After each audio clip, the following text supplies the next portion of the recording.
Still in John chapter 1. Last we covered was verse 12. Today we'll get into verse 13.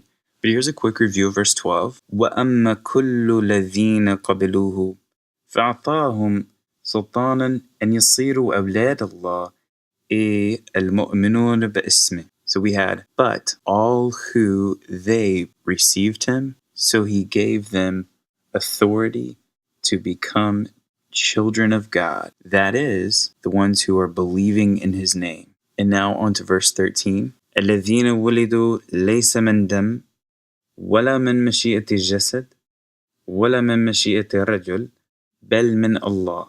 So we already know that we're talking about those who receive him. كُلُّ الَّذِينَ قَبِلُوهُ. We've classified them as people who are مُؤْمِنُونَ بِاسْمِهِ, and now John is saying something else particular about them. They are the ones, الَّذِينَ, those who, we saw الَّذِي over here, الَّذِي يُنِيرُ كُلَّ إِنسَانٍ, who enlightens, the one who enlightens every man. We also saw الَّذِينَ in verse 12, but all الَّذِينَ قَبِلُوهُ. And now it's being classified further that those who receive him are those who believe in his name and who are born, wulidu, means they have been born. Walada, he gave birth. Wulida, because of the dhamma here above root 1, means he was born. But of course, the waw aleph on the end makes it plural, which we would expect coming from the subject, alladhina, which is itself explicitly plural. So who they were born, laysa min damman. Of course, you know dam means blood. And we have the double kasra on the end to show that it's an indefinite noun. It's a kasra because it comes after a preposition. So what does laysa mean? Well, oftentimes you'll see laysa conjugated like a verb because usually it is a negative verb. He wasn't. Laysa. I wasn't. Lestu. But in this case, it's actually just a negative particle that doesn't morph according to the subject. So those who were born not from blood. And then we have wala min mashi'ati jasad.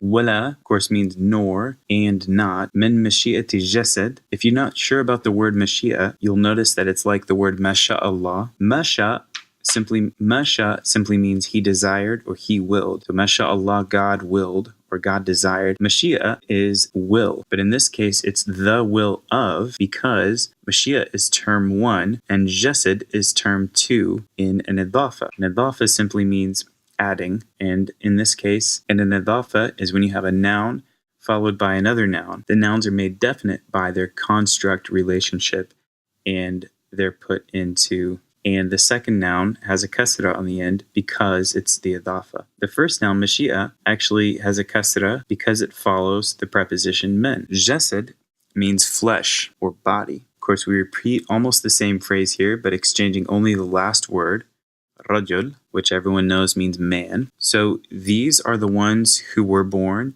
not from blood, nor from the desire of the flesh, nor from the desire of man. And the crescendo in here is bel min Allah. Now we've seen several negating particles.